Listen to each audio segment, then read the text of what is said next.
Alors les Dutch Door sont dans tous les bullet journal depuis 2020, là il y en a vraiment partout et dans cette vidéo aussi je vais vous montrer plein d'exemples d'utilisation de Dutch Door dans votre bullet journal. Alors juste avant de vous montrer toutes les possibilités qu'on peut faire avec des Dutch Door, je vais vous expliquer exactement ce que c'est qu'une Dutch Door dans un bullet journal. Alors Dutch Door, ça vient de l'anglais et traduit littéralement, ça veut dire porte hollandaise. Et oui, on parle bien de ces fameuses portes qui sont divisées en deux parties, celle du haut et celle du bas, et elles sont indépendantes l'une de l'autre. Donc on peut ouvrir le haut indépendamment du bas et inversement, on peut ouvrir les deux en même temps, etc. Alors vous allez me demander ce que ça a à voir avec le bullet journal, mais restez avec moi. Si on considère qu'une page classique est une porte classique, si on veut faire une Dutch Door, dans le bullet journal, ça va être la même chose que pour la porte. On va venir la couper en deux au milieu et on aura donc la partie du haut qui sera indépendante de la partie du bas et qu'on pourra tourner indépendamment de la partie du bas et tout le tralala qu'on vient d'expliquer. Alors évidemment, la communauté du bullet journal ne s'est pas arrêtée à ce simple couper une page en deux et a été super lente dans la créativité et a inventé plein de systèmes de Dutch Door et on va faire quelques exemples donc aujourd'hui ensemble.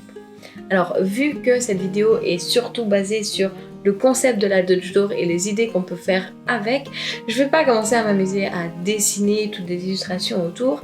Du coup, ce que j'ai fait, c'est que j'ai imprimé mes imprimables disponibles sur Patreon et je vais décorer le bullet journal avec ces imprimables là. Le lien se trouve bien sûr dans la description en dessous de la vidéo. Alors le premier exemple que je vais vous montrer, c'est un tracker d'habitude de longue durée. Alors vous pouvez faire la durée que vous voulez, ça peut être 5, 6, 7, 8 mois, 1 an, 2 ans, 3 ans, autant de temps que vous voulez, mais donc ça va être un tracker pour les mêmes habitudes pour tous les mois qui va être assez facile à utiliser et à comparer de mois en mois. Et pour réaliser ça, on va avoir besoin d'une latte, d'un crayon, de ciseaux et puis de quoi écrire et décorer notre page. Donc la première chose qu'on va faire, ça va être de tracer le carnet qu'on va laisser au milieu et qui va servir donc de tracker par mois. Alors pour ça, il faut qu'en hauteur, on ait au moins 31 cases et en largeur, il faut que vous ayez au moins le même nombre de cases que d'habitude que vous voulez traquer. Une fois que vous avez tracé le carnet qui vous convient, vous allez simplement couper tout ce qu'il y a autour.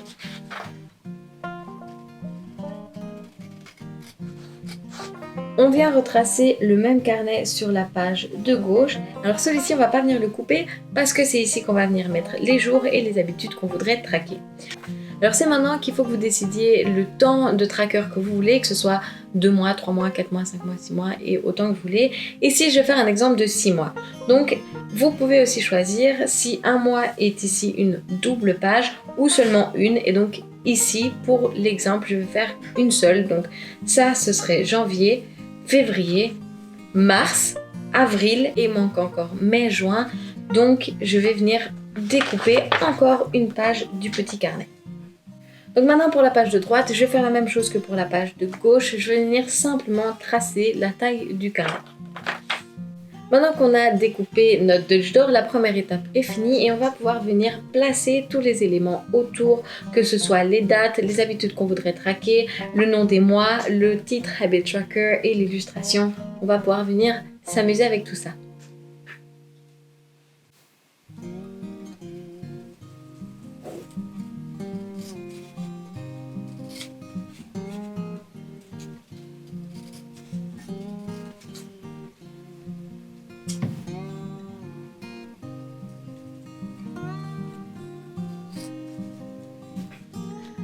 Donc voilà un premier exemple de Dutch Door. Alors évidemment avec ce genre de Dutch Door un peu feuillet, vous n'êtes pas obligé du tout de faire que des habit trackers ou ce genre de choses.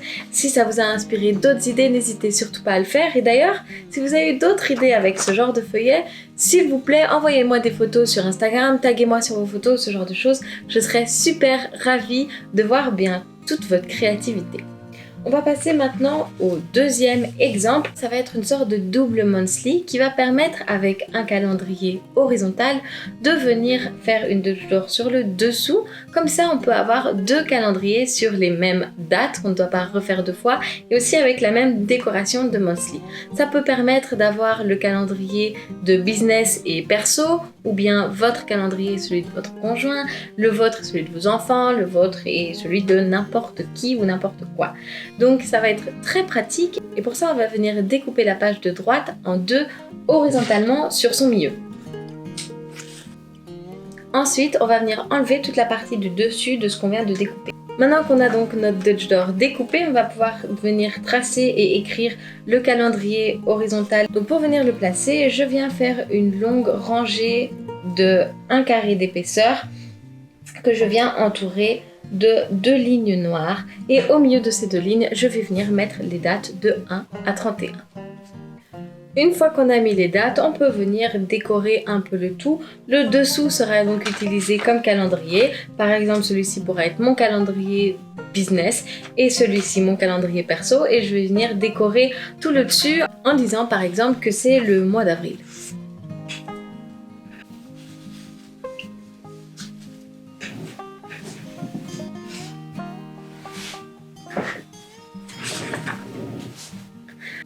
Donc voilà à quoi peut ressembler une double monthly avec Dutch Door sur le bas. J'ai complété avec des rendez-vous complètement inventés les 2 calendriers. J'ai fait ici comme exemple le calendrier business et le calendrier de la famille pour que vous puissiez voir à quoi ça peut ressembler et comment ça peut servir. Alors de nouveau, et ça va être pareil pour toutes les Dutch Door qu'on va faire dans cette vidéo, vous pouvez utiliser ce genre de Dutch Door pour quelque chose de complètement différent, pour une autre utilisation. Et si vous le faites, de nouveau, s'il vous plaît, taguez-moi sur Instagram ou envoyez-moi la photo. Je serai vraiment super contente de voir votre créativité et comment vous voyez les choses.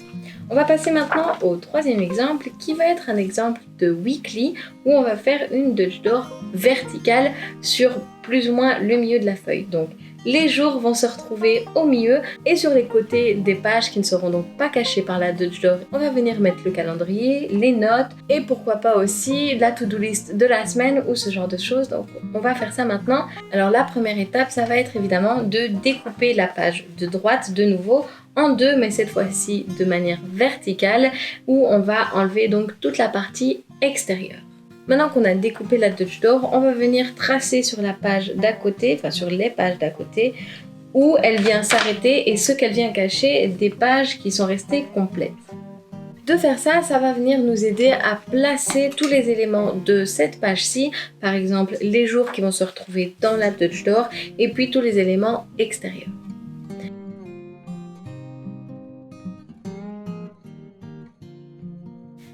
Et voilà, une fois décoré, à quoi peut ressembler une de vos semaines avec Dutch Door verticale. Donc c'est un style que j'aime plutôt pas mal. Ça permet aussi d'avoir bien un peu plus de place sur une weekly sans devoir renoter bien tout avril, tout ce qu'il y a à faire cette semaine-là, etc. Enfin tout le mois, c'est ça que je veux dire par avril. Donc voilà, c'est une option que je trouve plutôt pratique et même plutôt jolie. Le 4e exemple, ça va de nouveau être une weekly, sauf que cette fois-ci pas verticale mais horizontale et chaque quart de page, ça va être occupé par un jour et donc on va devoir faire 2 Dutch Door, un peu comme on a fait dans le premier exemple. Donc on va devoir découper 2 pages pour avoir ces jours qui se suivent et aussi pour pouvoir retrouver les jours de la semaine plus facilement et accéder assez rapidement. On va faire une sorte de marque-page. Vous allez voir, ça va donner super bien. Donc la première étape, vous commencez à connaître, on va venir découper notre Dutch Door. Donc cette fois-ci, pour cette Dutch Door-ci, on va venir couper sur le milieu de la page, plus quelques petits centimètres sur l'extérieur de la page. Et comme je vous ai dit, on va devoir utiliser 2 pages de Dutch Door cette fois-ci, donc on va faire la même chose sur la page qui suit, simplement. Une fois qu'on a fait ça, on va pouvoir venir retirer la partie du dessous de notre Dutch Door, mais je vais vous montrer une autre astuce plutôt qu'avec les ciseaux qui n'est pas toujours très pratique et surtout pas très droit. Je vais simplement venir mettre une latte derrière pour protéger la page du dessous et je vais venir couper ces 2 pages-ci au cutter.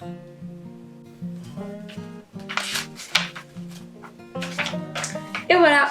Alors on va faire comme les autres fois aussi, on va venir tracer sur les pages qui sont restées entières et bien simplement où viennent se placer nos Dutch Door. Voilà. Alors petite particularité pour ce genre de Dutch Door, comme je vous ai dit, on va faire une sorte de petit marque-page et donc on va venir découper tout ce qui n'est pas du marque-page. Donc par exemple ici, première page, ça va être le lundi et on va venir le noter ici. Ensuite, ça va être mardi. Et ensuite ici, mercredi. Si le lundi est venu être écrit jusqu'ici, on va avoir le mardi qu'on va écrire ici. Et après celui-ci, on va écrire le mercredi sur cette partie-ci. Donc maintenant, je vais faire la même chose sur l'autre côté et je vais venir découper tout ce qui n'est pas de la section où je vais écrire le jour que c'est. Et voilà, vous aurez compris, maintenant qu'on a découpé nos Dutch d'or, on va venir placer tous les éléments. Donc ici, on va venir placer le lundi, le mardi, le mercredi, le jeudi, le vendredi et le week-end. Et toute la place qui nous reste en dessous va pouvoir être utilisée pour venir mettre le numéro de la semaine, le calendrier du mois. Pourquoi pas une section de tout ce qu'il y a à faire, pourquoi pas une section de notes, une section de tracker d'habitude ou de tracker de n'importe quoi. On peut venir faire ce qu'on veut avec la partie du dessous, avec une illustration, plusieurs illustrations. Enfin voilà, vous pouvez laisser aller votre imagination, donc je vais vous montrer un petit exemple de ce qu'on peut faire.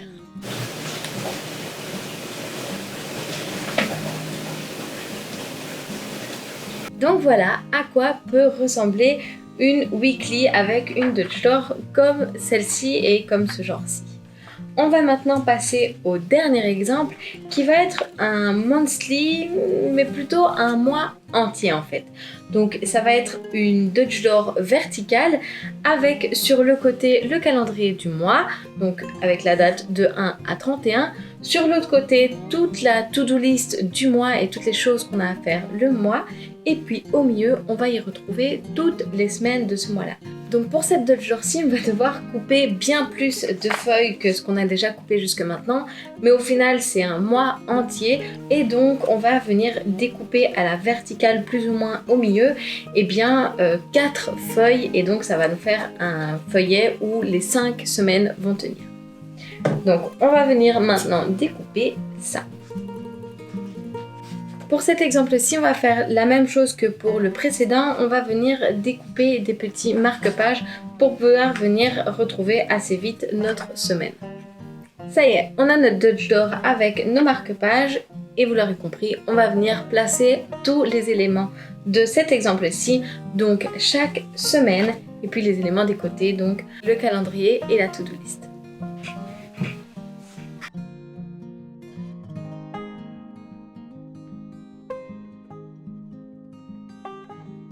Voilà donc à quoi peut ressembler un mois entier avec seulement des Dutch d'or pour les semaines.